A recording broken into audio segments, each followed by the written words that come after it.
तारिणीच्या आईचा खरा मारेकरी आता सापडणार. गुलाबोने तारिणीला सांगितलं त्या मास्टर माइंडचं नाव. तारिणीचा आजचा आणि उद्याचा भाग खूपच इंटरेस्टिंग असणार आहे. प्रत्येक भागात नवीन ट्विस्ट येताना आपल्याला पाहायला मिळतात. आता तारिणी समोर एकाच वेळी अनेक मोठी आव्हानं उभी राहिली आहेत. एका बाजूला कमांडरने दिलेले कडक आदेश आणि दुसऱ्या बाजूला दयानंद बाबांचे प्राण वाचवण्याची जबाबदारी आता तिच्यावर आहे.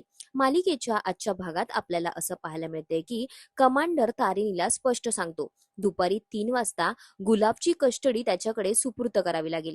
पण त्याच दिवशी आणखी एक महत्वाची वेळ तिच्या समोर येते. 4 वाजता दयानंद बाबांना वेळेवर इंजेक्शन देणंही तितकंच गरजेचं असतं.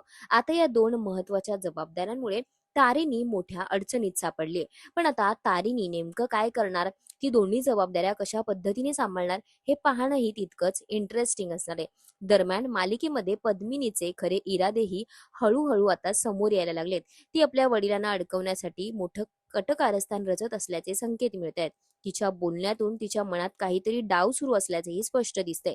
मात्र आजच्या भागामध्ये शेवटी सर्वात मोठा ट्विस्ट येतोय. तारिणी गुलाबला गोदामात पकडते आणि बंदुकीचा धाक दाखवून त्याच्याकडून सत्य काढून घेते. त्यावेळी मात्र गुलाब मोठा खुलासा करतोय.